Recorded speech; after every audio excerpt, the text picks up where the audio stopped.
Hi all, welcome back to my YouTube channel. ಇವತ್ತು ಕೇಸರಿ ಬಾತ್ ಹೇಗೆ ಮಾಡೋದಂತ ನೋಡೋಣ ಬನ್ನಿ. ನೋಡಿ, ಕೇಸರಿ ಬಾತ್ ಮಾಡೋಕ್ಕೆ ಇಷ್ಟು ಇಂಗ್ರೀಡಿಯೆಂಟ್ಸ್ ಇದ್ದರೆ ಸಾಕು. ಇದಕ್ಕೆ ನಾನು ಸಣ್ಣ ರವೆ ಯೂಸ್ ಮಾಡ್ತಾಯಿದ್ದೀನಿ. ಶುಗರು, ಏಲಕ್ಕಿ ಪುಡಿ ಮಾಡಿ ಇಟ್ಕೊಂಡಿದ್ದೀನಿ ಆಲ್ರೆಡಿ ನಾನು. ಕಲ್ಲರ್ ಇವಾಗ ಬ್ಯಾನ್ ಆಗಿದೆ, ಬಟ್ ನಮ್ಮ ಮನೇಲಿ ಇತ್ತು ಆಲ್ರೆಡಿ. ಸೊ ಹಾಗಾಗಿ ನಾನಿಲ್ಲಿ ಯೆಲ್ಲೋ ಕಲರ್ನ ಯೂಸ್ ಮಾಡ್ತಾಯಿದ್ದೀನಿ. ಇದು ಬಂದು ಯೆಲ್ಲೋಯಿಶ್ ಬರುತ್ತೆ, ಬಟ್ ಇದು ಇಲ್ಲದೇ ಇದ್ದರೂ ಮಾಡ್ಬೋದು. ಇದನ್ನು ಹಾಕ್ತೇನೆ ಮಾಡಿದ್ರೇ ಒಳ್ಳೆಯದು. ಬಟ್ ನಾನು ಇತ್ತಲ್ವಾ, ಸೊ ಹಾಕೋಣ, ಒಂದು ಸ್ವಲ್ಪ ಹಾಕೋಣ ಅಂತ ಹೇಳ್ಬಿಟ್ಟು ನೋಡೋಕ್ಕೆ ಚೆನ್ನಾಗಿ ಕಾಣಲಿ ವೀಡಿಯೋಗೆ ಅಂತ ಅಷ್ಟೇ ನಾನು ಇದನ್ನು ಯೂಸ್ ಮಾಡ್ತಾಯಿದ್ದೀನಿ. ಸೊ ಇಲ್ಲಿ ನಾನು GRP ಗೀನ ಯೂಸ್ ಮಾಡ್ತಾಯಿದ್ದೀನಿ. ಡ್ರೈ ಫ್ರೂಟ್ಸ್ ಬಂದು ದ್ರಾಕ್ಷಿ ಮತ್ತು ಗೋಡಂಬಿನ ನಾನಿಲ್ಲಿ ಯೂಸ್ ಮಾಡ್ತಾಯಿದ್ದೀನಿ. ರವೆನ ಚೆನ್ನಾಗಿ ಹುರ್ಕೊಬೇಕು, ಸ್ವಲ್ಪ ರೆಡ್ಡಿಶ್ ಕಲರ್ ಬರೋವರೆಗೂ.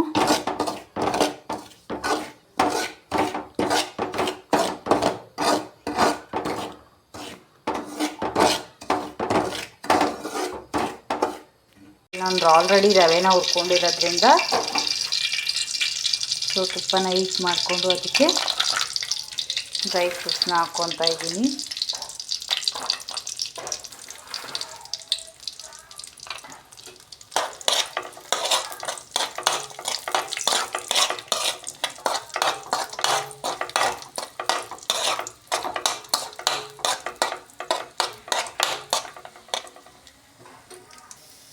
ಸೊ ಡ್ರೈ ಫ್ರೂಟ್ಸ್ನ ಹುರ್ಕೊಂಡಾದ್ಮೇಲೆ ಇದಕ್ಕೆ ನಾನು ಸಕ್ಕರೆನ ಹಾಕ್ಕೊತಾ ಇದ್ದೀನಿ. ಸೊ ನೀವು ಸಕ್ಕರೆ ಪಾಕ ತೊಗೊಂಡು ಸಪ್ರೇಟಾಗೂ ಮಾಡ್ಬೋದು, ಈ ಥರ ಆದರೂ ಮಾಡ್ಕೊಬೋದು. ಸೊ ಇಲ್ಲಿ ಸಕ್ಕರೆ ಸ್ವಲ್ಪ, ತುಪ್ಪ ಆಲ್ರೆಡಿ ಹಾಕಿರೋದ್ರಿಂದ ಸ್ವಲ್ಪ ಮೆಲ್ಟ್ ಆಗೋವರೆಗೂ ಇದನ್ನ ಹೀಗೆ ಮಾಡಿಕೊಡಿ. ಸ್ವಲ್ಪ ಮೆಲ್ಟ್ ಆಗ್ತಿದೆ ಅನ್ನುವಂಗೆ ಅದಕ್ಕೆ ಸ್ವಲ್ಪ ವಾಟರ್ನ ಆ್ಯಡ್ ಮಾಡಬೇಕು. ಪುರಿ ಮೆಲ್ಟ್ ಆಗೋಕ್ಕೆ ಸ್ಟಾರ್ಟ್ ಆಗಿದೆ ಆಲ್ರೆಡಿ. ಸ್ಮೆಲ್ಲು ಅಷ್ಟೇ ಘಮ ಘಮ ಅಂತಿದೆ. ಸೊ ಇದಕ್ಕೆ ನಾವು ವಾಟರ್ನ ಆ್ಯಡ್ ಮಾಡ್ಕೊಳ್ಳೋಣ.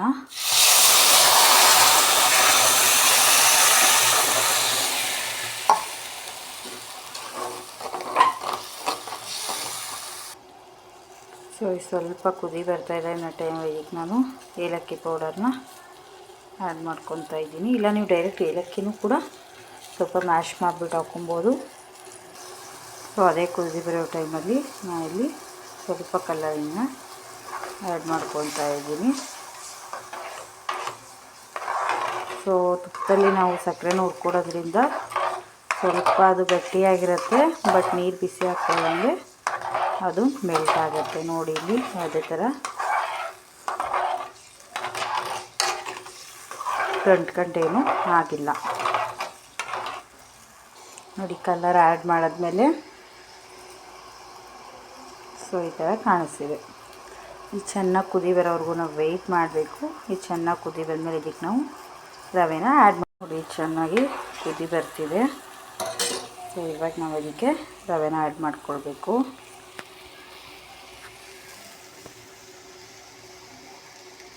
ಸೊ ಇದನ್ನ ನಾನು ಸ್ವಲ್ಪನೇ ಆ್ಯಡ್ ಮಾಡ್ಕೊಳ್ತಾ ಇದ್ದೀನಿ, ಯಾಕಂದರೆ ಗಂಟು ಆಗಬಾರ್ದು ಅಂತ.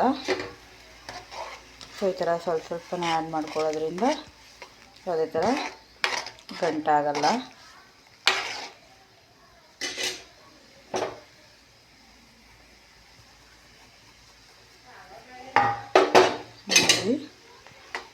ನೋಡಿ ಸ್ವಲ್ಪನೇ ಆ್ಯಡ್ ಮಾಡ್ಕೊತಾ ಇದ್ದೀನಿ.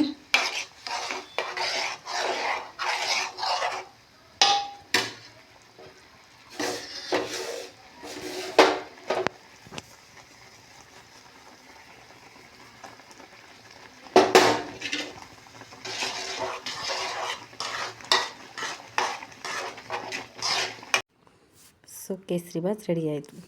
ಹೀಗೆ ಇನ್ನಷ್ಟು ರೆಸಿಪಿಗಳಿಗೋಸ್ಕರ ನನ್ನ ಯೂಟ್ಯೂಬ್ ಚಾನಲ್ನ ಪ್ಲೀಸ್ ಸಬ್ಸ್ಕ್ರೈಬ್ ಮಾಡಿ, ಹಾಗೆ ಶೇರ್ ಮಾಡಿ. Thank you.